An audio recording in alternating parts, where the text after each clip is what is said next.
First of all, good afternoon to all of you and welcome to all prominent person and teachers. Today we all gather here at the campus of GS Public School for in-house training. I believe that everyone present here is doing good for betterment of students, but instead of that, day by day we have, or we can say we need to improve our teaching method, increasing the moral value in the students. Today we are going to start in-house training program in our school, GS Public School campus.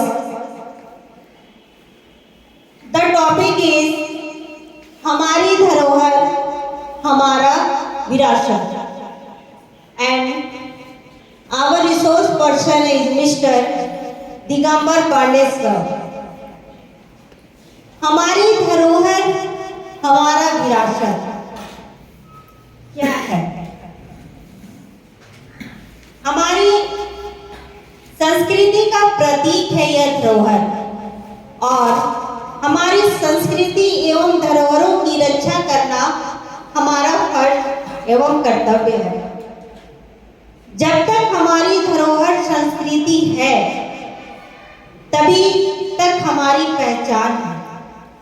हमारी शिक्षा के केंद्र अर्थात विद्यालय स्वयं सांस्कृतिक विरासत का उत्कृष्ट उदाहरण है, किंतु आधुनिकता के कारण तथा पाश्चात्य प्रभाव के कारण हम लोगों ने अपने शिक्षा केंद्रों के प्राचीनतम स्वरूप में आमूल युग परिवर्तन कर लिया.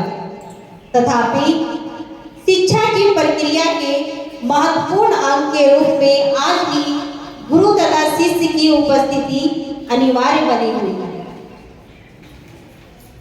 भारत विशाल भू राजनीतिक विस्तार के साथ ही धरोहरों विरासतों की एक बड़ी मात्रा की विविधता रखता है. भारत के इस विशाल धरोहर भंडार को वैश्विक स्तर पर इसकी अनूठी सांस्कृतिक पहचान के एक महत्वपूर्ण अंग के रूप में चिन्हित किया जाता है. भारतीय विरासत अतीत के किसी विशिष्ट समाज या व्यक्तियों के समूह या व्यक्ति की सामाजिक सांस्कृतिक सामाजिक राजनीतिक सामाजिक आर्थिक और यहाँ तक कि तकनीकी गतिविधियों के संदर्भ में मूल्यवान और सूचनात्मक है. भारत में 40 विश्व धरोहर स्थल स्थित है, जिनमें 32 सांस्कृतिक स्थल, 7 प्राकृतिक स्थल और एक मिश्रित स्थल शामिल है. इसके अलावा भारतीय पुरातत्व सर्वेक्षण की देखरेख में शामिल लगभग 3691 स्मारकों को राष्ट्रीय महत्व की स्मारक घोषित किया गया है. हालांकि कई विरासत संरचनाएं किसी औपचारिक प्रणाली के तहत शामिल नहीं है, जिसके कारण भारत की अनूठी विरासत की क्षमता काफी हद तक अप्रयुक्त बनी रही है. धरोहर जो हमारी भारत की धरोहर है उसमें अनेक प्रकार है, जो निम्नलिखित प्रकार से है, जिनकी मैं व्याख्या करूंगी. पहला है सांस्कृतिक धरोहर. सांस्कृतिक धरोहर में भौतिक या कलाकृतियां जैसी मूर्त सांस्कृतिक धरोहर शामिल है. ये आमतौर पर चल और अचल धरोहर के समूहों में विभाजित होते हैं. अचल धरोहर में इमारतें, ऐतिहासिक स्थान और स्मारक शामिल है. चल धरोहर में ग्रंथ, दस्तावेज, चल कलाकृतियां, संगीत और ऐसी अन्य वस्तुएं शामिल है जिन्हें भविष्य के लिए संरक्षण योग्य माना जाता है. दूसरा है प्राकृतिक धरोहर. इसमें वनस्पतियों एवं जीवों सहित ग्रामीण इलाके और प्राकृतिक पर्यावरण शामिल है। प्राकृतिक धरोहर में सांस्कृतिक उद्देश्य भी शामिल हो सकते हैं। और लास्ट, अमूर्त धरोहर, इसमें किसी सांस्कृतिक विशेष के गैर भौतिक पहलू शामिल होते हैं जिन्हें इतिहास में एक विशिष्ट अवधि के दौरान सामाजिक रीति रिवाजों द्वारा बनाया रखा गया है। हमारी जो धरोहर है, जो मुख्य धरोहर है, उन्हें हमें बनाए रखने की ये हमारी जिम्मेदारियां भी होती है। ऐतिहासिक स्थलों को सुरक्षित रखने की जिम्मेदारी किसी एक व्यक्ति, संस्था या सरकार की नहीं है। हम सभी अपने स्तर पर इनके रक्षक बन सकते हैं। कैसे? खाने पीने का सामान, जब भी हम वहाँ जाते हैं देखने के लिए, घूमने के लिए, तो खाने पीने का सामान इधर उधर ना फेंक कर उन्हें कूड़ेदान में डालेंगे। दीवारों पर जब भी हम कहीं जाते हैं तो कुछ ना कुछ लिख देते हैं दीवारों पे, बट हम दीवारों पे कुछ ना लिखेंगे तो वो देखने में अच्छा नहीं लगेगा। लावारिस वस्तुओं के मिलने पर प्रशासन या पुलिस विभाग को सूचित करें। पार्किंग स्थल पर ही वाहन को खड़ा करें और मौसम के अकॉर्डिंग जो हमारी नीड्स है उसे हम साथ में लेकर जाएंगे। आज का जो हमारा टॉपिक है, हमारी धरोहर हमारा विरासत, इस टॉपिक के बारे में गहरी जानकारियां प्राप्त करने के लिए मैं यहाँ पे अपने विद्यालय के हिंदी शिक्षक जो काफ़ी प्रभावशाली, काफ़ी नॉलेजेबल हैं, मैं उन्हें बुलाना चाहूँगी हमारे रिसोर्स पर्सन के रूप में mister Digambar Pandey sir. Please sir, come near the please sir.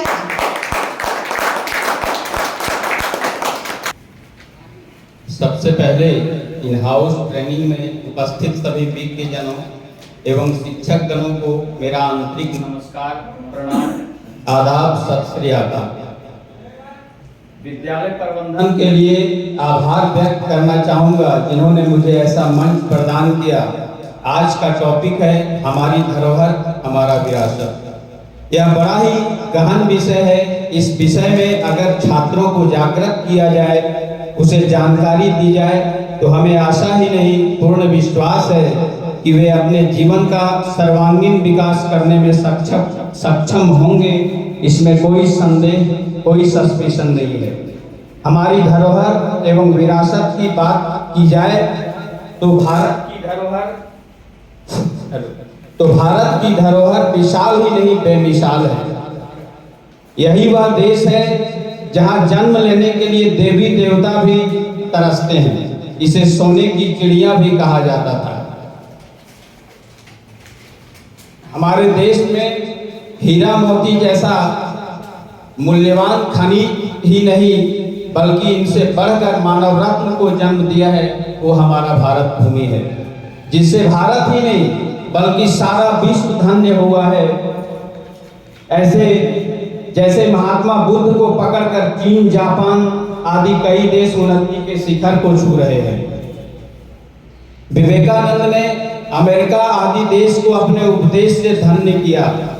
यहाँ की विचारधारा संपूर्ण मानवता को परिपूर्ण करने वाला और मानवतावादी है। कहा जाता है कि अयम निजः परोवेति गणना लघुचेत साम उदार चरितानाम तो वसुधैव कुटुंबकम।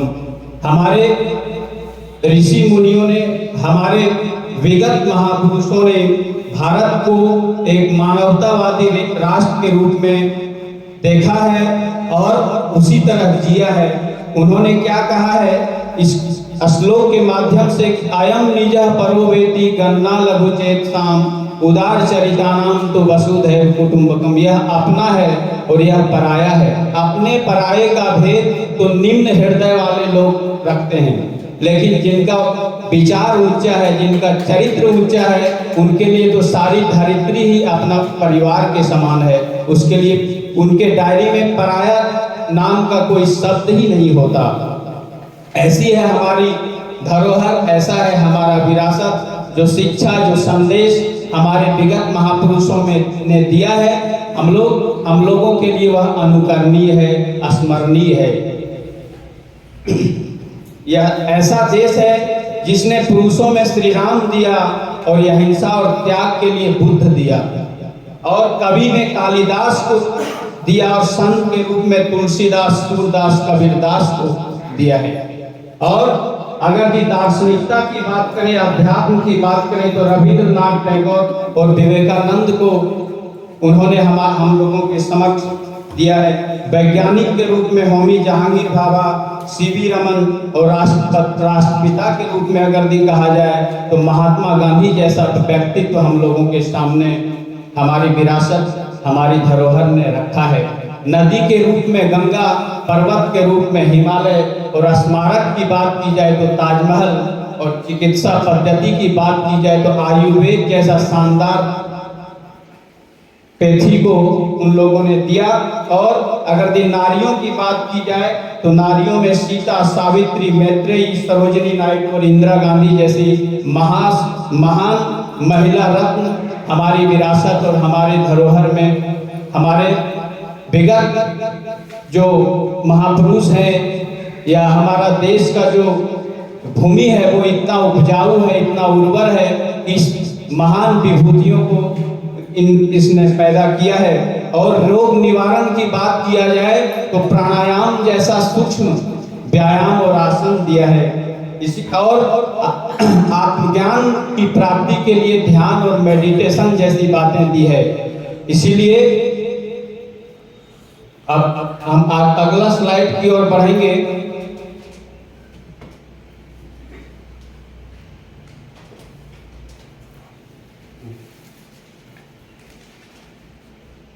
प्रत्येक राष्ट्र की अपनी एक सांस्कृतिक धरोहर होती है, जिसके बल पर वह प्रगति के पथ पर अग्रसर होता रहता है। मानव युग युग में अपने जीवन को अधिक सुखमय, उपयोगी, शांतिमय, आनंदपूर्ण बनाने का प्रयास करता रहता है। इस प्रयास का आधार वह सांस्कृतिक धरोहर ही होती है जो प्रत्येक प्राणी को विरासत में मिलती है, और इस प्रयास के फलस्वरूप मानव अपना विकास करता है। कुछ लोग सभ्यता और संस्कृति को एक ही मानते हैं, यह उनकी भूल है। यूं तो संस्कृति और सभ्यता में घनिष्ठ संबंध है, किंतु संस्कृति मानव जीवन को श्रेष्ठ एवं उन्नत बनाने की साधनाओं का नाम है, और सभ्यता उन साधनाओं के फलस्वरूप उपलब्ध हुई जीवन प्रणाली का नाम है। सभ्यता के अंतर में बहने वाली विचारधारा को हम संस्कृति कह सकते हैं, और संस्कृति अच्छी हो या बुरी हो सकती है। किसी राष्ट्र की सभ्यता का मूल्यांकन हम उसकी संस्कृति के आधार पर कर सकते हैं।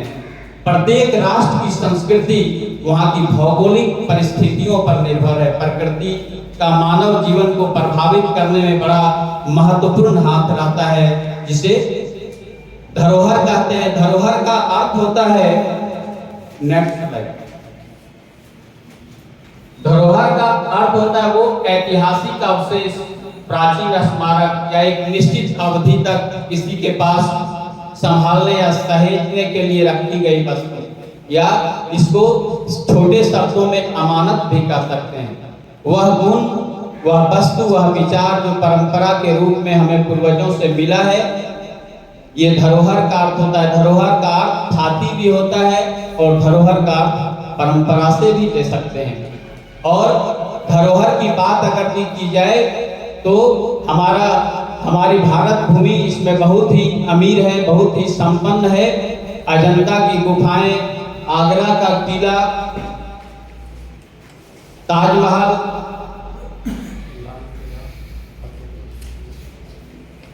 एलोरा की गुफाएं, कोणार्क सूर्य मंदिर, ऐसी स्मारक यहाँ बने हुए हैं। हम लोगों को धरोहर के रूप में, विरासत के रूप में मिला है, जिसको देख करके लोगों की आंखें कभी भी तृप्त नहीं होती, संतुष्ट नहीं होती। वो हमेशा देखने के लिए लालायित होते हैं। संपूर्ण विश्व इसे समय समय पर देखने के लिए आते ही रहते हैं और ये पर्यटन एक मुख्य पर्यटन स्थल के रूप में जाना जाता है। धरोहर की बात अगर की जाए, नेक्स्ट स्लाइड। धरोहर की बात अगर की जाए तो शब्द भी धरोहर के रूप में है। उनके सही मायने, सही अर्थ समझने होते हैं। कितने लोग हैं जो शब्दों के सही अर्थ और सही मायने समझते हैं। अगर यदि शब्दों के सही अर्थ और सही मायने समझे जाएं तो हम लोगों की जो ये भटकाव की स्थिति है वो रुक सकती है और हम लोग सीधा अपने उद्देश्य की ओर, अपनी गोल की ओर, अपने उद्देश्य की ओर आसानी से सुविधा पूर्वक आगे बढ़ सकते हैं। तो शब्दों की जो समझ है, शब्दों का जो शाब्दिक अर्थ है, शब्दों का जो धातुगत अर्थ है, उसे मैं यहाँ बताने का प्रयास करूंगा। सबसे पहली बात आती है जीवन। बच्चे अगर जीवन के बारे में सही समझ नहीं रखेंगे तो फिर वो उस जीवन को एक उच्च दिशा, एक उच्च स्तर तक नहीं ले जा सकते। इसलिए जीवन का जो अर्थ है, जीवन में पहला शब्द आता है जी, जिसका अर्थ होता है प्राण, और वन का अर्थ होता है प्रकृति। वन का अर्थ होता है प्रकृति, अर्थात प्राण और प्रकृति के मिलने से जीवन बना है।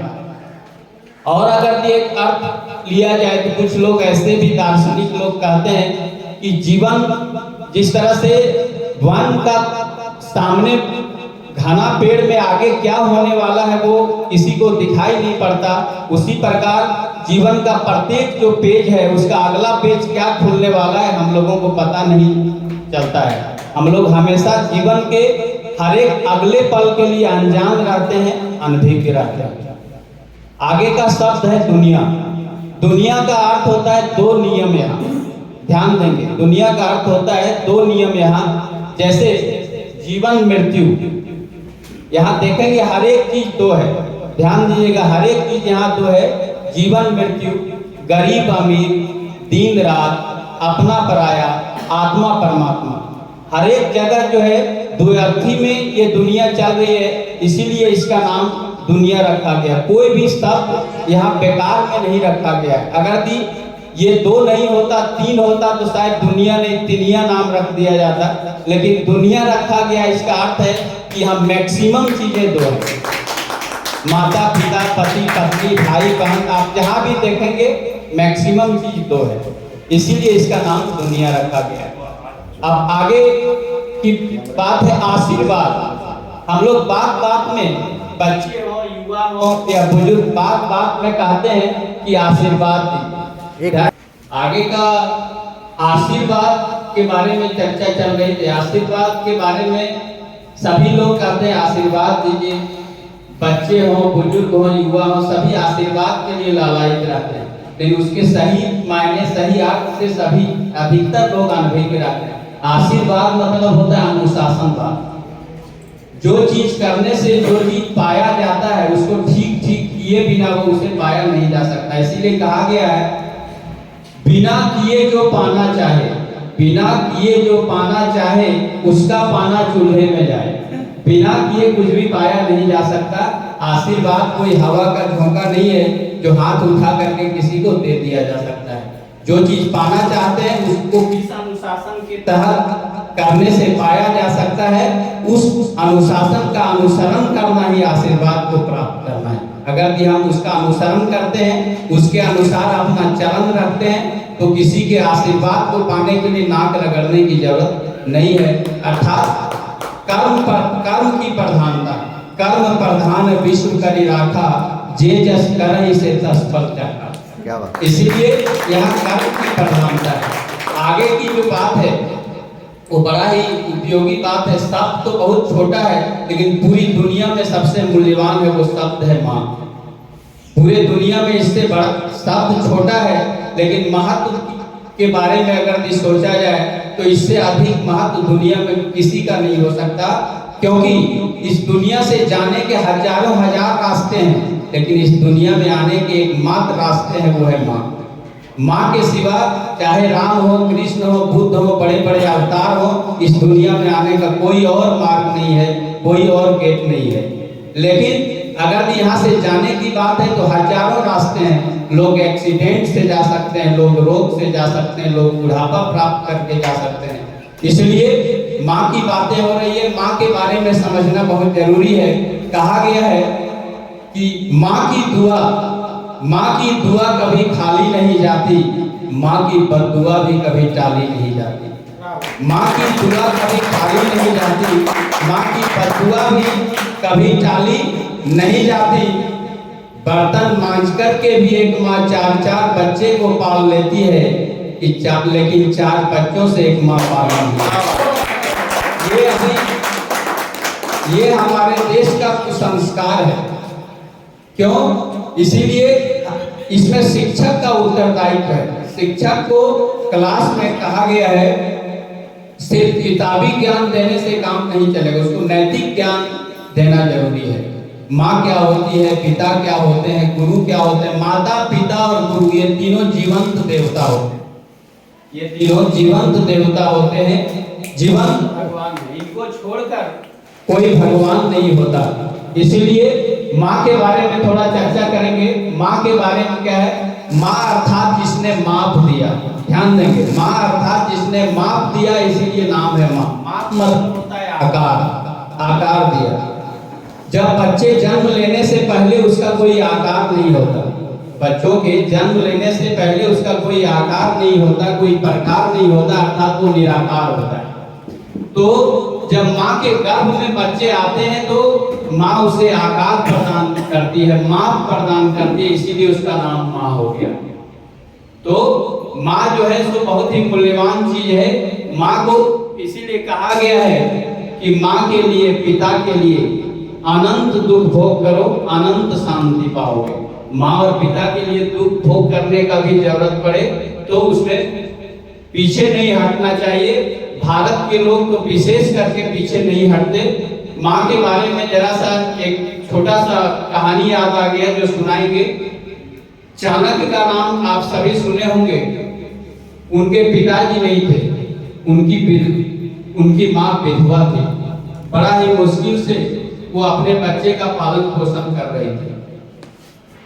एक बार क्या हुआ कि एक जो घर था, घर के बाहर कोई कैंपस नहीं था। ध्यान नहीं, कैंपस नहीं था। गरीब बुढ़िया का क्या कैंपस हो सकता है? एक घर था, खुला आंगन था, वहां बच्चे आकर खेलते थे। चाणक्य भी 9-10 साल के थे, वो वहां खेल रहे थे और 4-5 बच्चा और खेल रहा था।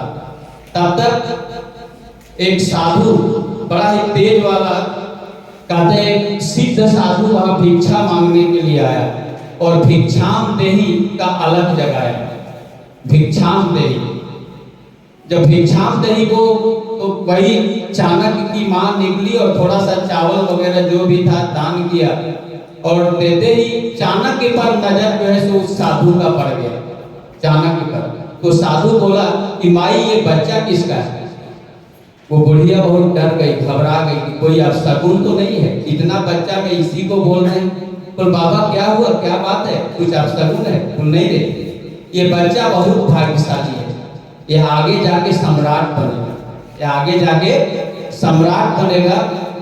बुढ़िया पूछी कि बाबा कैसे? वो शरीर में बहुत सारे लक्षण होते हैं, बहुत सारे चिन्ह होते हैं, इसके दांत के कुछ ऐसे लक्षण हैं जिसे देखने से मुझे पता चल रहा है कि ये सम्राट बनेगा। बुढ़िया बहुत खुश हुई, घर में जो भी कुछ था और कुछ दान में दी, बाबा और लीजिए कुछ। उस दिन चाणक्य की माँ का पैर तो जमीन में सट नहीं रहा था, बहुत खुश थी। उस दिन रात में अच्छा भोजन बनाई और जब दोनों माँ बेटे एक खटिया पर ही सोए थे कि माँ खूब खुश थी। बोली कि बेटा तुम एक दिन सम्राट बनेगा, तुम एक दिन सम्राट बनेगा। चाणक्य शुरू से ही चतुर थे, कहा गया है कि होत बीरवान के चिकने पा, बचपन से ही वो चतुर थे। वो बोले कि माँ कैसा बहकी बहकी बात कर रही हो, सम्राट जानती हो क्या चीज होता है? वो राजाओं का राजा होता है। वो थोड़ा सा पढ़ रहा था, 5, 6, 7 में ही वो जान रहा था कि सम्राट क्या होता है। और यहाँ रहने को घर नहीं, सोने को बिस्तर नहीं वाला हालत है, और सम्राट बनने का सपना देख रही हो। क्या तुमको कोई दिव्य दृष्टि प्राप्त हो गया? बोल नहीं रहे। आज एक साधु बाबा आए थे, वो कहे लेकिन बेटा तुम अगर यदि सम्राट बनोगे तो उस गरीब बुढ़िया को भूल मत जाना। कहा गया है कि प्रथा न हो ही देव ऋषि वाणी, ऋषियों की वाणी कभी झूठी नहीं हो सकती। तो ये बात जो है सो चाणक्य को लग गया, बच्चे को लग गया कि माँ बोली कि जब तुम सम्राट बनोगे तो मुझ गरीब बुढ़िया को भूल नहीं जाना। और वो उठे और मसाला पीसने वाला जो लोढ़ी पार्टी होता है उसको जोर से दांत पर मारना, क्योंकि सुने थे कि दांत ही ऐसा लगन लक्षण है जो सम्राट बनाएगा। जोश में दांत पर तो मार लिए, लेकिन खूब जोर से चिल्लाने लगे। माँ जब डिबिया लेकर के आई तो देखती है कि पूरा मुंह लहूलुहान है, और पूछी कि बेटा क्या हो गया, गिर गए क्या पार्टी पर? बोल नहीं माँ, मैंने लोढ़ा को अपने मुंह पर पटक दिया। क्यों, पागल हो गए हो? माँ, जो दांत हमको सम्राट बनाकर तुमसे अलग कर देना चाहता है, मैंने आज उस दांत को ही तोड़ दिया। ना अब मैं सम्राट बनूंगा ना तुमको भूलूंगा। तो कहा गया है कि माँ में भक्ति पिता में टान, वही लड़का हो साम्य प्राण। साम्य प्राण, साम मतलब उसके प्राण में बैलेंस होता है। वो जो चाहता है वो कर गुजरता है, उसको कोई रोकने वाला नहीं होता है। उनको माँ के प्रति प्रेम था, लेकिन क्या दांत तोड़ने से बदल सकता है विधि का लेख? कहा गया विधि ब्रह्मा ने लिख दियो छठी रात के अंग, राय घटे न तिल बढ़े रहरे जीव असंग। उन्होंने जो लिख दिया वो कभी बदलने वाला नहीं है। लेकिन चूंकि वो माँ से प्रण किए थे कि मैं सम्राट नहीं बनूंगा, उन्होंने एक बच्चे को पकड़ लाया और नंद वंश की समाप्ति करके चंद्रगुप्त मौर्य को वहां खड़ा किया। एक साधारण अनाथ बालक को भारत का शासक बना दिया, और बुद्ध जो है उसके मंत्री और गुरु बने रहे। वो कभी भी सम्राट का पद को स्वीकार नहीं किए। ऐसा है भारत भूमि, ऐसा है यहाँ का विरासत। यहाँ भारत के लाल ऐसे होते हैं, इसीलिए कहा गया है यहाँ देवी देवता भी जन्म लेने के लिए तरसते हैं। आगे का बात है बाप। बाप का अर्थ होता है जिसने बीज बपन किया। बपन शब्द से बाप बना है, जिसने बीज बोया उसे बाप कहते हैं।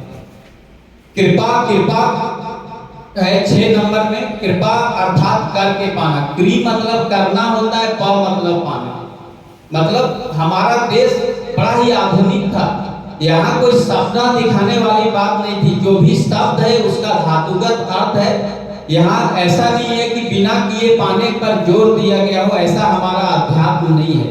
देखिए कृपा का अर्थ क्रीस मतलब होता है करना, और प मतलब होता है पाना। लेकिन कुछ स्वार्थी लोगों ने, कुछ पोंगा पंडितों ने बीच में अपने स्वार्थ के साधन के लिए शब्दों के अर्थों में हेर फेर कर दिया। शब्दों के अर्थों में हेर फेर कर दिया ताकि वो अपनी रोटी सेंक सके। कृपा का अर्थ होता है कर। ऋषि का अर्थ होता है जिसने शरीर और मन की समस्याओं का समाधान पाया। शरीर और मन का सबसे मूल यंत्र हमारा शरीर है और मन है। विवेकानंद बोले थे, क्या बोले थे? If you lost money nothing is lost, if you lost health then something is lost, if you lost character then everything is lost. तो ध्यान देंगे क्या बोला कि ये होता है ऋषि का। शरीर और मन के बारे में जितनी जानकारी होगी, देखिए डॉक्टर लोग शरीर के बारे में जानकारी रखते हैं तो बैठे बैठे उनका उपार्जन, उनका अर्निंग कितना अधिक हो जाता है। इसीलिए शरीर के बारे में जानकारी रखना, मन के बारे में जानकारी रखते थे वो ऋषि। वो भी एक अच्छा वैद्य होते थे। वो स्पष्ट चिकित्सा, लोगों को देखकर स्पष्ट कर देते थे, लोगों को छूकर स्पष्ट कर देते थे। ये विद्या हमारे देश में थी, वो आज समाप्त हो गई। समाप्त नहीं हो गई, उस पर कल्चर नहीं हो रहा है, उसके लिए कोई प्रयोगशाला नहीं है, उसके लिए सरकार कोई व्यवस्था नहीं कर रही है। ऐसी महान विद्या को छोड़ना नहीं चाहिए, ऐसी महान विद्या को भूलना नहीं चाहिए, जो लोगों को देखकर स्वस्थ कर देते थे। जब तुम स्वस्थ हो जाओ और वो स्वस्थ हो जाता था। इस विज्ञान से ऊंचा विज्ञान कौन विज्ञान हो सकता है? क्या एलोपैथ इससे ऊंचा है? कभी नहीं। कतई नहीं।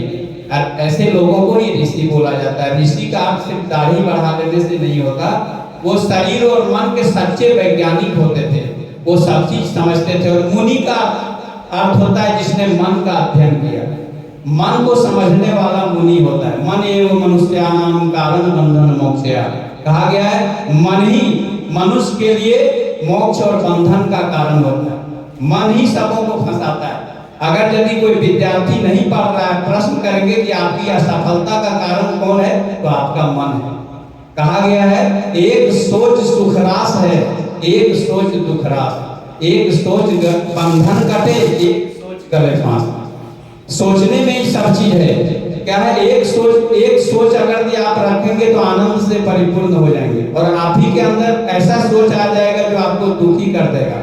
और एक सोच जो लोगों को बुद्ध बना देता है, एक सोच जो लोगों को विवेकानंद बना देता है, और एक सोच जो छोटी छोटी चीजों में फंसा देता है, मायाग्रस्त कर देता है। माया का अर्थ होता है जो परिमापित कर देता है। माया का अर्थ भी समझने का है। माया का अर्थ होता है जो परिमापित कर देता है। परिमापित मतलब जो एक छोटे घेरा में बांध देता है। जैसे अगर यदि कोई व्यक्ति सिर्फ अपने 2 बच्चे से प्रेम करता है तो उसका माया मापित है, 2 बच्चे भर ही उसका प्रेम घूम रहा है। लेकिन 2 बच्चा, 10 बच्चा, पूरे दुनिया का बच्चा से अगर ये प्रेम आप करने लगे हैं तो आप माया से परे हो गए, जैसे मदर टेरेसा हो गए। मदर टेरेसा किसी एक बच्चे के लिए नहीं रही, वो इसीलिए उनका नाम मदर टेरेसा हो गया। दुनिया की सभी बच्चे, सभी लोग की वो माँ हो गई। इसीलिए अगर भी आप सिर्फ एक बच्चे से प्रेम करते हैं, एक बच्चे का चिंता करते हैं, तो आप मायाबद्ध हैं। श्री राम और रावण का जो युद्ध हुआ उसमें सिर्फ सीता के लिए नहीं हुआ, वो तो उनका पूरे देश का कल्याण था। उनका वो सेना तैयार किए, वो भी एक आतंकवाद था। रावण भी एक आतंकवाद था। आतंकवाद किसको कहते हैं? जो दुनिया में आतंक फैलावे, जो दुनिया में भय फैलावे। उसी प्रकार में से रावण और कंस था, और राम ने सेना तैयार किया, वैसे आतंकवाद को जड़ से समाप्त किया। आतंकवाद की समस्या आज भी है, और हमको राम और कृष्ण की वो सेना से सीख करके आज इसे भी जड़ मूल से समाप्त करने की आवश्यकता है। आगे ध्यान देंगे, भगवान अर्थात भजन मान। भगवान के भगवान अर्थात भजन मान। अगर भी आप बैठ करके 2 घंटा, 3 घंटा, 4 घंटा ध्यानस्थ हो सकते हैं, आपके अंदर ईश्वरत्व जागृत होने लगेगा।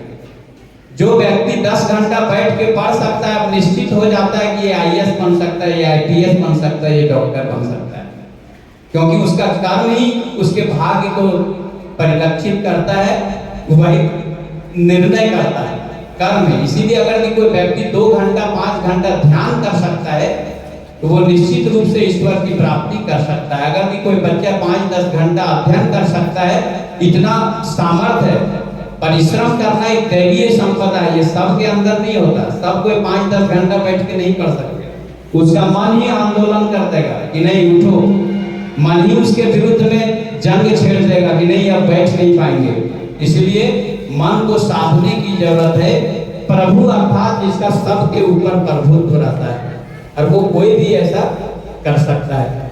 अगर भी चीजों को, शब्दों को सही मायने में अगर भी हम समझते हैं तो हमारा डायरेक्शन, हमारा दिशा ही चेंज हो जाएगा, और हम लोग जो सोचते हैं, हम लोग के सोच में भी परिवर्तन आ जाएगा। क्योंकि हम जैसा कोई चीज को सोचते हैं वो ऐसा नहीं होता। जैसे कुएं का पानी दूर से देखने में काला नजर आता है, लेकिन हाथ में अगर भी उठाया जाए तो बिल्कुल अपोजिट हो जाता है, सादा नजर आता है। इसीलिए दूर दूर से कोई चीज को अगर भी आप जानेंगे तो उसकी सही जानकारी आपको नहीं होगी। जिसको जानना चाहते हैं उसके जितने नजदीक आप जाएंगे, जितना करीब जाएंगे, उस विषय में आपको उतनी जानकारी होगी।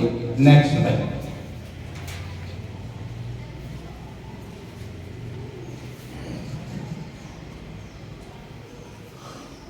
धरोहर की बात की जाए तो धरोहर के रूप में हमारे महापुरुष होते हैं। महापुरुषों के अंदर क्या गुण होता था उसके बारे में इसमें बताया गया कि वीर पुरुष और वीरता भी एक धरोहर के रूप में कहा जाता है कि हजारों साल अगर आग बरसे तब भी वे पुरुष गर्म नहीं होते। हजारों हजार साल बर्फ गिरे तो भी वह ठंडे नहीं होते। ये महापुरुषों के मूलभूत लक्षण होते हैं। अगर एक बार खड़ा होकर गरजते हैं तो सैकड़ों साल तक उनकी ध्वनि सुनाई देती है। जैसे श्री कृष्ण कुरुक्षेत्र के मैदान में गरजे थे। क्या गरजे थे? श्रीमद् भागवत गीता के रूप में गरजे थे।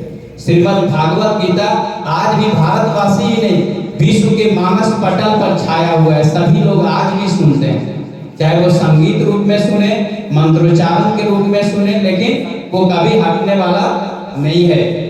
और विवेकानंद, जैसे विवेकानंद अमेरिका के शिकागो शहर में गरजे थे, आज भी सारे जहां में उनकी बातें सुनाई दे रही है।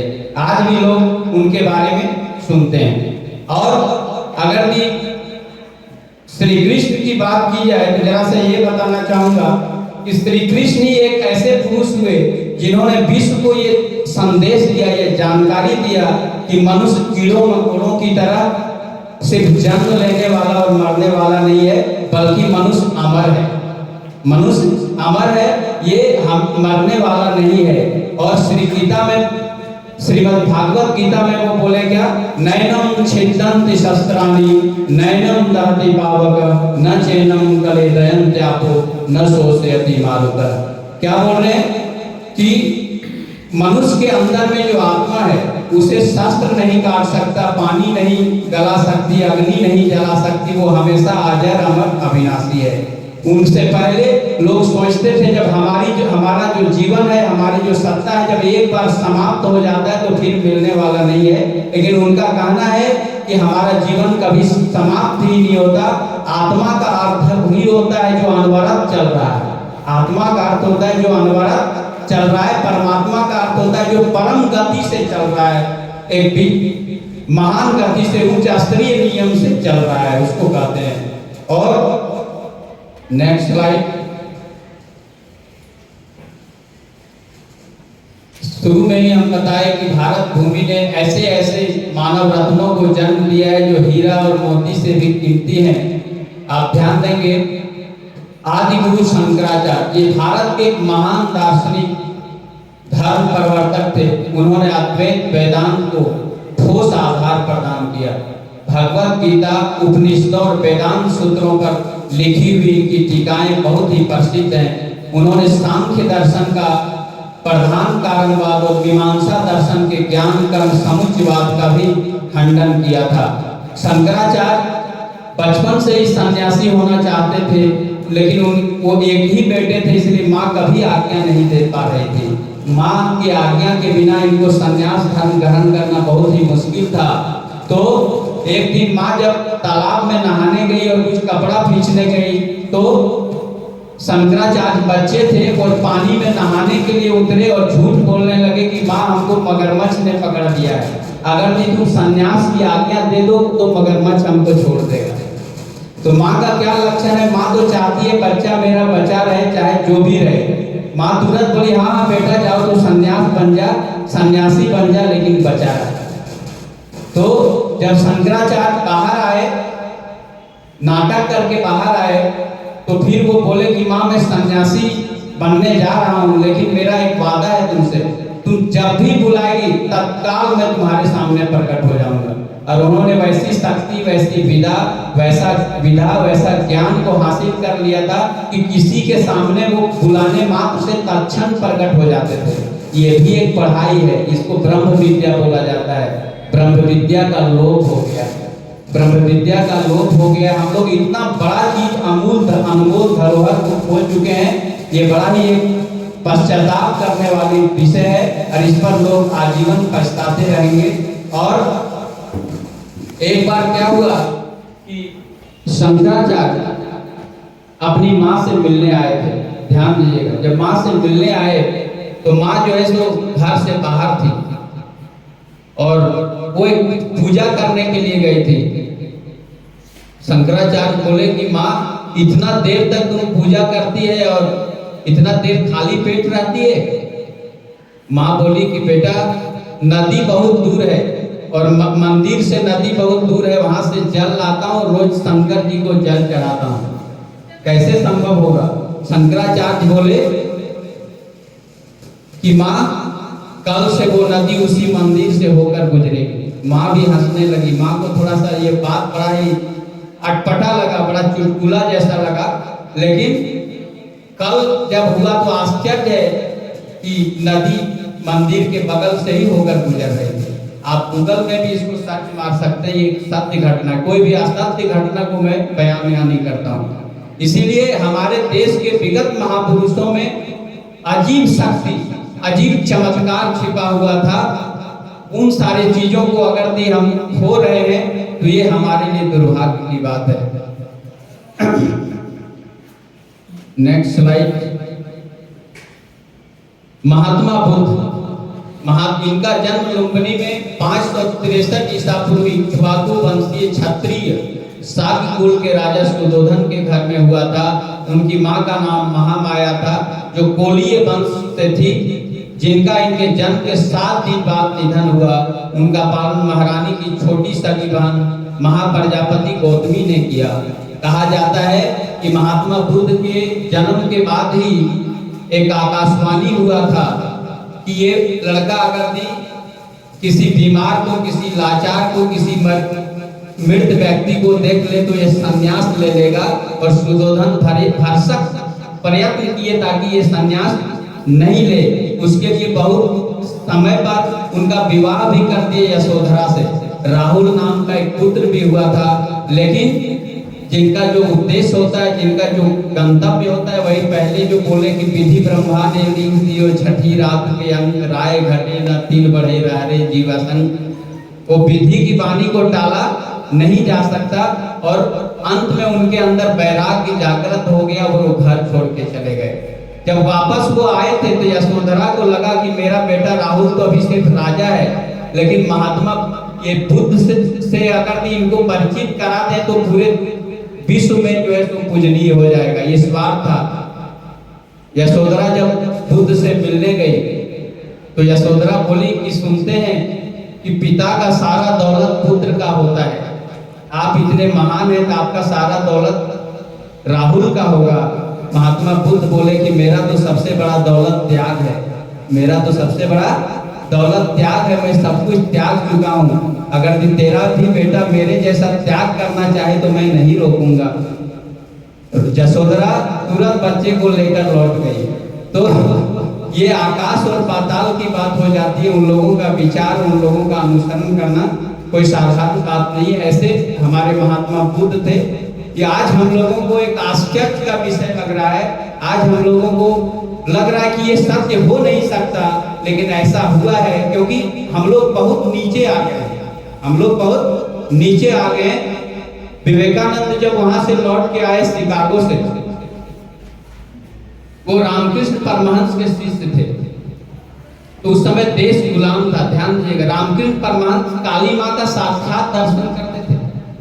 बहुत से अंग्रेज उनका दर्शन करने जाते थे। और रामकृष्ण परमहंस का उद्देश्य रहता था काली अर्थात जो काल के साथ रमन करती है। काली अर्थात जो काल के साथ रमन करती है, अर्थात समय जब से शुरू हुआ और जब तक समय चलेगा तब तक काली रहेगा। समय का जब से शुरू हुआ और जब तक समय रहेगा, अर्थात काल का जब से शुरू हुआ और काल जब तक रहेगा काली रहेगी, उसी का नाम काली।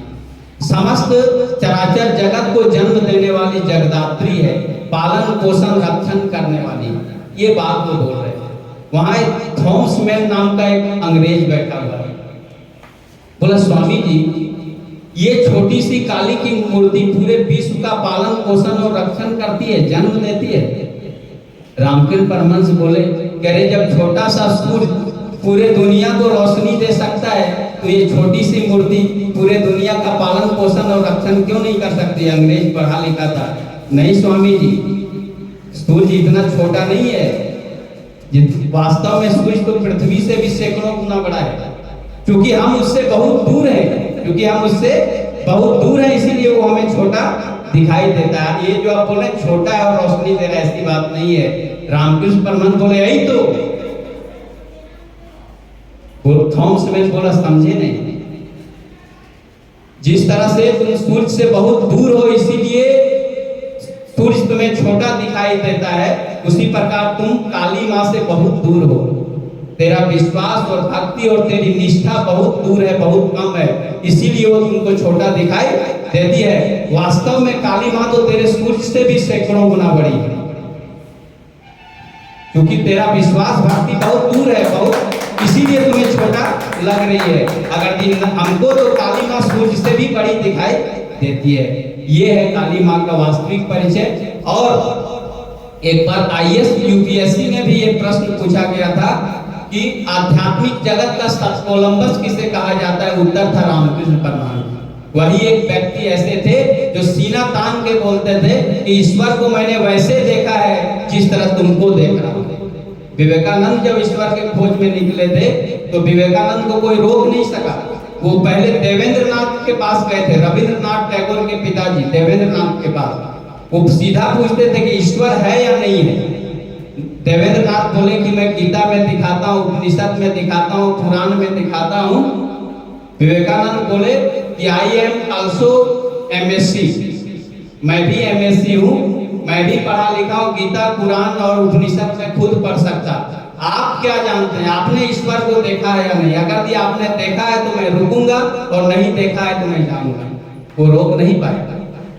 विवेकानंद वापस आ गए।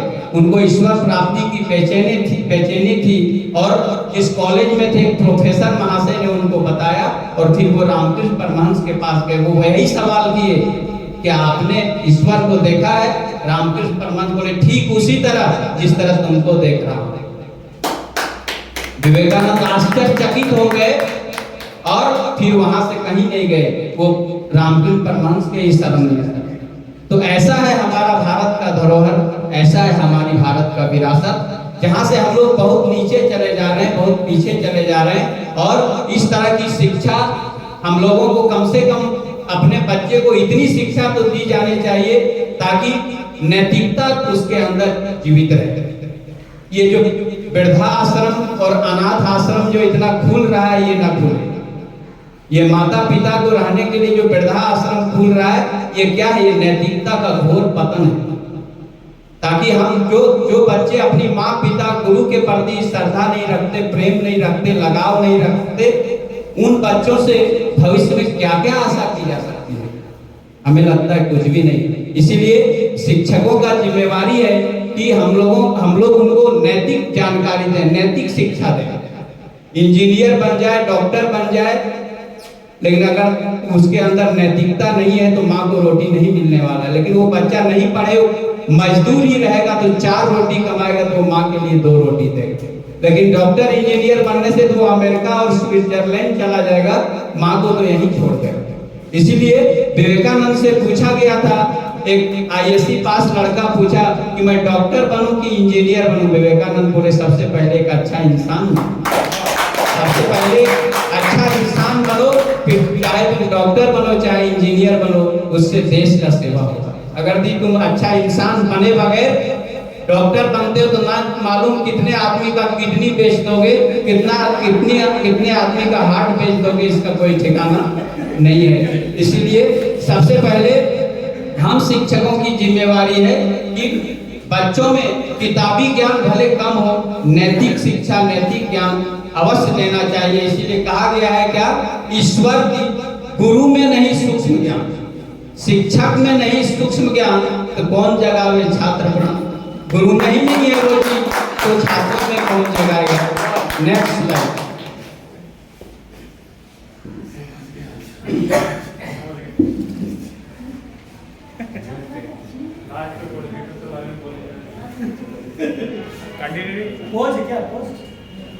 Next slide. गुरु नानक देव सिख धर्म के संस्थापक और सिखों के पहले गुरु थे।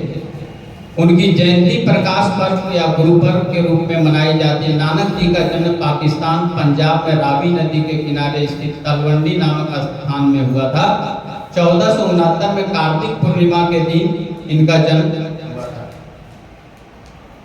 गुरु नानक के बारे में भी अगर नहीं बताया जाए तो वो भी महान थे, बहुत ही धन्य थे। वो बच्चे थे, गाय बैल चराने जाते थे जब, तो क्या था कि एक बार उनको एक धूप पड़ रहा था, वो सो गए थे। एक सांप जो है तो ऐसे छत्र मार करके और धूप से उनकी रक्षा कर रहा था। एक राजा उधर से गुजर रहा था, वो दंग रह गया और गुरु नानक को पूछा कि तुम कौन हो? गुरु नानक ही वो है जो कहते थे कि राम जी की चिरई राम जी का खेत खा लो चिरई भर भर पेट। जब उनको खेत में कुछ अनाज गेहूं मकई वगैरह लगाया जाता तो पिताजी बोलते थे कि जाओ चिड़िया वगैरह जो है सो अनाज खा जाएगा चूक जाएगा तो पौधा नहीं होगा। वो वहां जाते तो जरूर थे लेकिन वो भगाते नहीं थे, उल्टा वो बोलते थे कि राम जी का चिरई राम जी का खेत खा लो चिरई भर भर पेट। पिताजी को जब पता चला कि वो बड़ा बेकार लड़का है और खिलाता है बुला बुला के, तो उन लोगों का लीला उन लोगों का कर्म हम लोगों से वो लोग जो होते हैं वो एबनॉर्मली नॉर्मल होते हैं, एबनॉर्मली नॉर्मल होते हैं और गॉर्जियसली सिंपल होते हैं। और हम लोग जो है सो एबनॉर्मल रूप से एबनॉर्मल होते हैं और वो लोग एबनॉर्मल रूप से नॉर्मल होते हैं, इसीलिए हम उनको पहचान नहीं पाते। उन लोगों का सोच उन लोगों का विचार स्वार्थ से जुड़ा हुआ नहीं होता, वो हमेशा परमार्थ के लिए होता है। जिस तरह से नदी अपना पानी नहीं पीती, पेड़ अपना फल नहीं खाता, उन लोगों का जीवन हमेशा दूसरों के लिए होता है, वो हमेशा दूसरों के लिए जीते हैं और उनसे सिर्फ अपने घर की आशा अगर दी आप करें तो ये आपकी निरी मूर्खता के सिवा कुछ नहीं है। हम लोग विवेकानंद गुरु नानक को पसंद करते हैं लेकिन पड़ोसी के घर में, अपने घर में तो डॉक्टर और इंजीनियर को पसंद करते हैं, जिससे पैसा मिले रुपया मिले, ये हमारा देश है। Next slide. प्रकृति व्यापकतम अर्थ में प्राकृतिक भौतिक या पदार्थिक जगत का ब्रह्मांड है। प्रकृति का संदर्भ भौतिक जगत के दृग विषय से हो सकता है, सामान्यतः जीवन से भी हो सकता है। प्रकृति का अध्ययन विज्ञान के अध्ययन का एक बड़ा हिस्सा है। यद्यपि मानव प्रकृति का हिस्सा है, मानवीय क्रिया को प्रायः अन्य प्राकृतिक दृग विषयों से अलग श्रेणी के रूप में समझा जाता है। प्रकृति अचेतन नहीं है, प्रकृति चेतन है। आप ध्यान देंगे कि अगर अभी ठंडा का मौसम आ गया तो आप देखेंगे कि यहाँ चिनिया बादाम बंधा गोभी फूल गोभी होता है जिसकी तासीर गर्म होती है, लेकिन गर्मी के मौसम में देखेंगे कि डाब हो रहा है जिसका तासीर ठंडा होता है, तरबूज हो रहा है, खरबूजा हो रहा है, खीरा हो रहा है, उसकी तासीर ठंडी होती है। देखिए प्रकृति कितना चेतन है, अपने बच्चे को कब क्या खिलाना है, कब क्या खिलाना है वो जानती है। इसलिए प्रकृति को अचेतन समझना ये एक मूर्खता है। प्रकृति चिर चेतन है, वो अपने बच्चे को ही नहीं समस्त जीवों का पालन पोषण और रक्षण कैसे किया जाए बहुत भली भांति जानती है, इसीलिए तो हम लोग जीवित हैं। Next slide.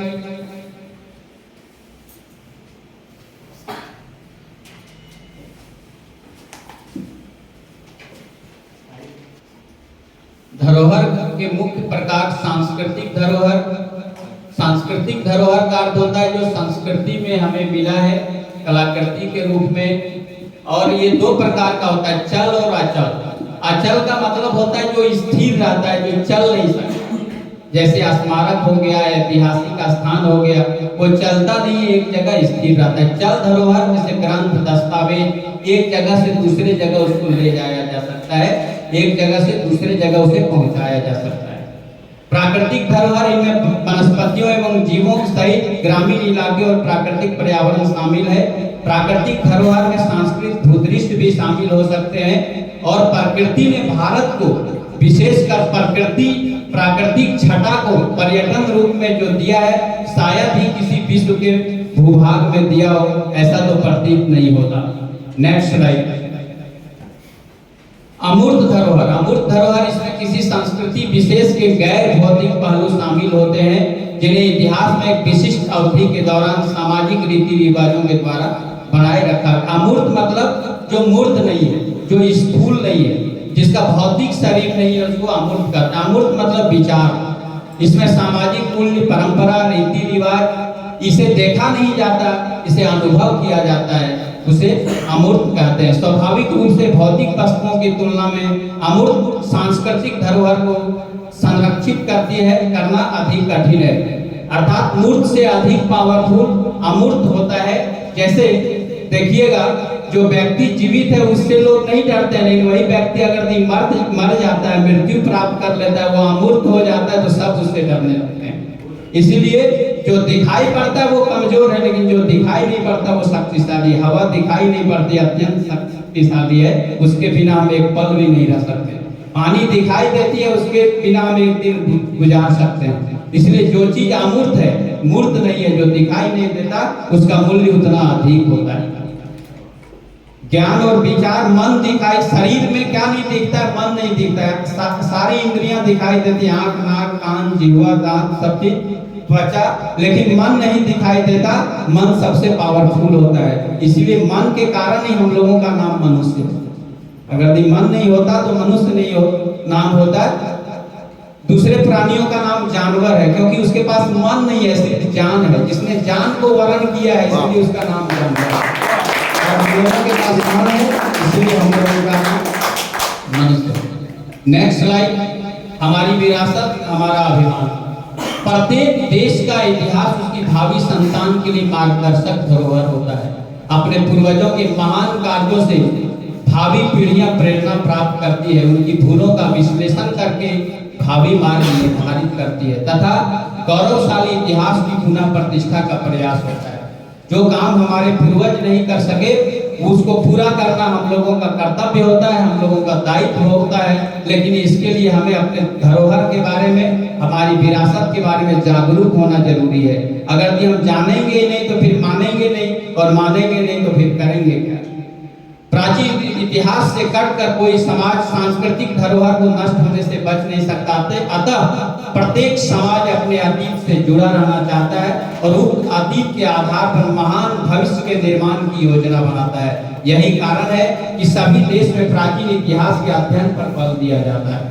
अर्थात अगर भी पुराने लोगों ने कैसे समस्याओं का समाधान ढूंढा, किस समस्याओं का समाधान उसने कैसे प्राप्त किया, उसके बारे में जब हम जानते तो मेरा भी आइडिया डेवलप करता है। हमको हमारे अंदर भी एक नया समझ पैदा होता है समस्याओं को हल करने का। समस्याओं को हल करना सबसे बड़ा ज्ञान होता है। समस्या का हल जो नहीं जानता, देखा जाता है कई IAS IPS भी समस्याओं से जूझ कर आत्महत्या कर लेते हैं। इसलिए सबसे बड़ी बात है कि समस्याओं को हल करने का टेक्निक, कला अगर आपके अंदर आ गया तो आपका पीछा कोई नहीं कर सकता। इसलिए सबसे बड़ी बात है कि समस्या का समाधान अगर आप सीख गए, वही सीखना है। कहा गया है सर्व समस्या समाधान जानो ईश्वर प्रतिष्ठान। इसका तो अर्थ हुआ कि सभी समस्याओं का हल ईश्वर के शरण में जाने से निकलता है। इसीलिए अगर आप कहें कि ईश्वर नहीं है, एक बार एक संत से पूछा गया कि ईश्वर है क्या नहीं, बड़ा अच्छा जवाब दिया कि बेवकूफ, भूत है क्या नहीं। भूत के नाम से तुम्हें डर तो लगता है, अगर थोड़ा भी विश्वास है, और ईश्वर है ये विश्वास थोड़ा हो जाए तो साहस तो मिलेगा। है या नहीं है वो बात अलग है। तारापीठ में संत थे बामा खेपा, उनसे पूछा गया कि ईश्वर कहाँ है, कौन है, कैसे है। बोले ईश्वर को खोजा नहीं जाता, ईश्वर को खोदा जाता है। ईश्वर को खोजा नहीं जाता, ईश्वर को खोदा जाता है। इस तरह पानी को खोजो मत, पानी को खोदो, जहां खोदोगे वहीं पानी निकल जाएगा। ईश्वर को खोजा नहीं जाता है। वो बड़ा अच्छा जवाब दिए कि जब तुम मैथ पढ़े हो, गणित बनाते हो, तो क्या देखते हो, माना कि वो संख्या x है, माना कि वो संख्या x है। जब सही प्रोसेस से चलते हैं तो देखते हैं कि आंसर ठीक बैठ गया, आंसर फिट आ गया। उसी प्रकार हम लोग मानते हैं कि एक ईश्वर है, वो सर्वशक्तिमान है। एक ईश्वर है, वो सर्वशक्तिमान है, उसमें सारी शक्तियां मौजूद है, और हम ठीक उस प्रोसेस से चलते हैं तो देखता हूँ कि सारी शक्तियां मेरे अंदर डेवलप कर रही है। ये मैथमेटिक्स है, ये विज्ञान है, इसी का नाम अध्यात्म है। इतिहास का अध्ययन महज अतीत का अध्ययन ही नहीं, बल्कि वर्तमान का अतीत से संवाद स्थापित करने का प्रयास है। Next slide. इतिहास का ज्ञान न केवल हमें वर्तमान की बेहतर समझ देता है, बल्कि भविष्य की ओर भी संकेत करता है। इनके अलावा हमारे लिए यह भी ज्ञान आवश्यक है कि आज हम जिन संस्थाओं को देखते हैं उनकी जड़ें कहां से आई है। आज जो हम हैं तो हमारी पहचान क्या है। अगर कि हम अपनी धरोहर को भूल जाएं, विरासत को भूल जाएं, तो मैं कौन हूं, खुद मैं वही भूल जाऊंगा और मेरा खुद का अस्तित्व खो जाएगा। Next slide. अब ध्यान देने की बात है कि भारतीय दार्शनिकों ने जीवन की समस्याओं को सुलझाने के लिए कुछ फलसफे दिए हैं, जिसका अनुसरण कर हम सभी उच्च जीवन स्तर प्राप्त कर सकते हैं। जीवन जीने का हल्का फुल्का तरीका यही है समस्या का समाधान। कैसे हम सीख सकते हैं? तो क्या अच्छा बात बोला गया, ये जो विराट अस्तित्व चल रहा है, ये जो विराट अस्तित्व चल रहा है, चांद तारे सूरज, क्या हम लोग चला रहे हैं? सब अपने आप चल रहा है। ये जो इतना गहन विस्तार है जो इसे चला रहा है, वो तुम्हारे छोटे से जीवन को नहीं चला पाएगा। तुम क्यों चिंतित हो रहे हो? आसमान गिर रहा है, वो तुम्हारे छोटे से जीवन को न चला पाएगा। इतना विराट को जिसने संभाला है, तुम नाहक मेहनत कर रहे हो खुद को संभालने की, तुम नाहक मेहनत कर रहे हो। देखिए मनुष्य के विचारों से को कितना हल्का करता है, सारी टेंशन, सारी समस्याओं को ये दूर कर सकता है। इसलिए इन अनमोल विचार को याद रखना चाहिए, जानना चाहिए। लेकिन तुम बीच बीच में सोच के अपने लिए बड़ी चिंता पैदा कर देते। कोई पहले बोले एक सोच सुखरास है, एक सोच दुख। वही बात है, जिसके सहारे सब संभला है उसके सहारे तुम भी संभले हुए हो। क्या होगा क्या नहीं होगा ये सोचना तेरा काम नहीं है। एक संत बड़ा अच्छा बात बोले थे, बंगाली संत थे, बोले थे कि भावछो बोसे चलबे किसे तुमी भावावर की, जार भावना भावछे तिनी तुमी भावो ताके। बैठ के सोचते हो होगा कैसे, चलेगा कैसे, तुम होते कौन हो सोचने वाले। तुमने जब जन्म लिया था तुम सोचा था कि दूध मिलेगा क्या नहीं, दूध ज्यादा गर्म होगा कि दूध ज्यादा ठंडा होगा, जीव तो नहीं जल जाएगा। जब आप तुमको सब मुफ्त में मिला है तो फिर क्यों सोच रहे हो? भावछो बोसे चलबे किसे तुमी भावावर के, जार भावना भावछेन तिनी तुमी भावोता के। तुम उनके बारे में सोचो, अपने बारे में तुम्हें सोचने की जरूरत नहीं है। इसलिए सरदार फूल सिंह बोले थे कि चलो पीछे हटो, अपने जीवन को बचाने के लिए चिंतित मत हो। चलो पीछे हटो, अपने जीवन को बचाने के लिए चिंतित मत हो। फिर देखोगे तुम्हारे अंदर चंद्रशेखर आजाद, भगत सिंह का वो साहस, वो बोल्डनेस जागृत हो जाएगा। Next slide. धरोहर के रूप में हम सभी जानते हैं कि प्रकृति ने हमें खनिज पदार्थ देने में किसी प्रकार की कंजूसी नहीं की है। दिल खोल करके भारत में अपने संपदा को लुटाया है। और ये खनिज का संसाधनों का प्रकार है, ये दो प्रकार के होते हैं, एक धातु और अधातु। धात्विक खनिज और अधात्विक खनिज। सारे चीजों से हमारा देश जो है भरा पड़ा है, यहाँ कोई चीज की कमी नहीं है। Next slide. आजादी के नायक।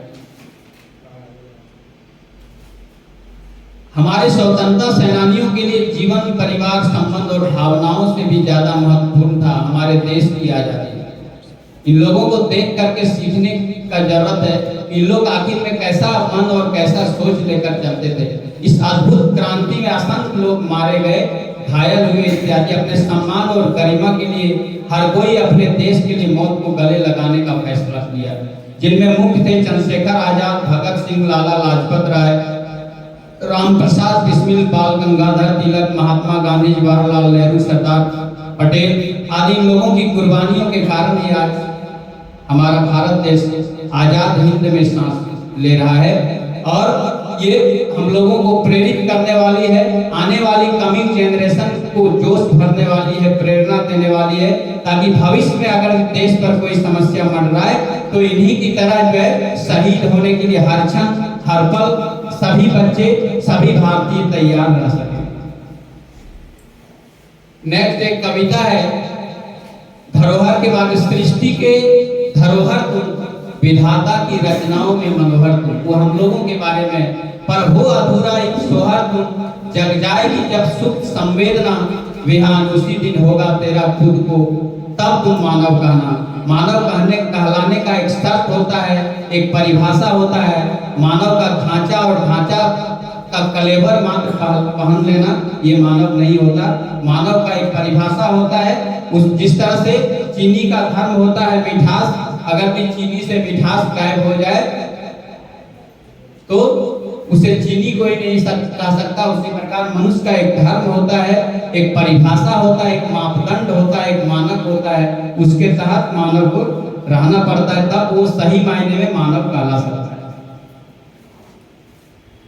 भूमि धन्य है। देखिए ये कितना अच्छा बात बोले, character and conduct with their due behaviour indicate one sciatic atmosphere.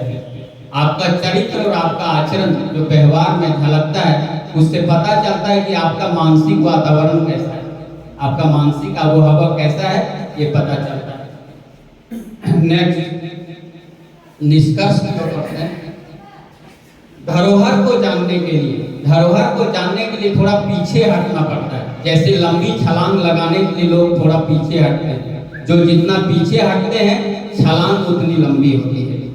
ठीक उसी प्रकार हमें अपने ऐतिहासिक पृष्ठभूमि की ओर लौटना चाहिए, अर्थात बच्चों को ज्ञान देना चाहिए, जिससे बच्चों के अंदर छिपी हुई गुण, योग्यता, सामर्थ्य विगत महापुरुषों से प्रभावित होकर, जागृत होकर जाग उठे, जाग जाए। और यही हमारी धरोहर एवं हमारी विरासत के बारे में जानने का मुख्य उद्देश्य और लाभ है। धन्यवाद। बहुत बहुत धन्यवाद सर। आज का सत्र काफी प्रभावशाली रहा और हमारे रिसोर्स पर्सन दिगंबर सर के द्वारा काफी महत्वपूर्ण जानकारियां दी गई। यद्यपि जैसा कि हम सभी जानते हैं, संस्कृति और परंपरा भारत जैसे देश में अधिक महत्वपूर्ण स्थान रखता है। हम सभी ना ही संस्कृति और परंपरा से अलग हो सकते हैं और ना ही संस्कृति और परंपरा हमसे अलग हो सकती है। हमारी संस्कृति जो विरासत संजोग रही है, यह दुनिया भर में काफी प्रसिद्ध है। लेकिन ये बातें सिर्फ कागज पर आज धीरे धीरे इनकी चमक खो रही है। क्यों चमक खो रही है? भारत उसके लोगों द्वारा जाना जाता है। हम युवा पीढ़ी भारतीय प्रतिनिधि है, जो शब्द का सही अर्थ है। यहाँ तक कि इतिहास में हम विभिन्न घटनाओं में भी आते हैं, लेकिन आजकल के पीढ़ी शायद भूलते जा रहे हैं।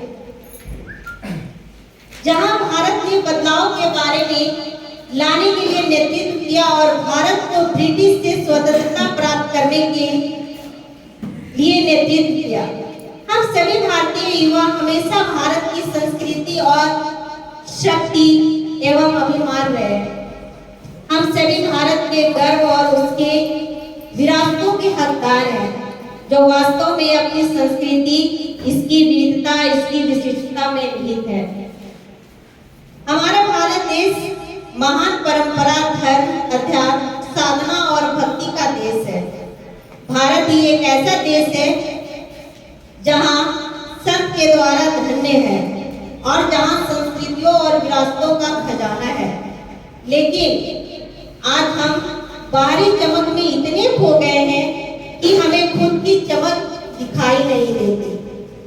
हम सभी तो आज भी अपने देश में रहकर यहाँ के कई अद्भुत मंदिरों से, कई ऐतिहासिक जगहों से, कई संतों के जीवन से, कई भक्तों के जीवन से और सबसे महत्वपूर्ण हो रहे चमत्कारों से अनजान है। आज का जो हमारा टॉपिक है, हमारी धरोहर, हमारा विरासत, इस टॉपिक के माध्यम से एक छोटी सी कविता जो मुझे याद आ रही है, जो इनके कवि हैं रमाकांत सोनी सुदर्शन। सारे निष्कर्ष इस कविता में छिपी है, तो आप सभी कृपया कर ध्यान से सुनेंगे। शौर्य पराक्रम और भरा दमकता हो भाल जहां, शौर्य पराक्रम और भरा दमकता हो भाल जहां, हम उस देश के वासी हैं, हम उस देश के वासी हैं, बहती प्रेम रस धार यहाँ। पुरखों की पावन संस्कृति, रग रग में संस्कार भरा, दूरदर्शी सोच ऊंची, विनयशीलता गुणों भरी धरा। दुर्ग किले हमारी विरासत, हमारी धरोहर प्यारी है, मेहमानों का आदर होता, परिपाटी सबसे प्यारी है। वतन की मिट्टी की खुशबू हर सांसों में बसती है। देश प्रेम की भावना नित नए कीर्तिमान रचती है। राणा का रंग, मीरा भक्ति, रजवाड़ों की शान है। बड़े बुजुर्गों का आदर, गुणवानों का सम्मान है। हमारी सभ्यता, हमारी विरासत, हमारी धरोहर है। रखेंगे हम संभाल कर, अमर पद्मिनी का जौहर है। पद्याधाय का त्याग है, भामाशाह की उदारता है। रणबांकुरों की पराक्रम है, रणवीरों की वीरता है। कुआं बावड़ी दुर्ग बनी है, यहाँ लेकर निराली शान। मधुर स्मृतियों के स्मारक प्यारा हमारा हिंदुस्तान, हमारा हिंदुस्तान। इसी मधुर कविता के साथ आज का सेशन, आज का सत्र यही समाप्त होता है। नेक्स्ट सत्र में हम लोग बहुत ही जल्द मिलेंगे। तब तक जय हिंद, जय भारत। धन्यवाद।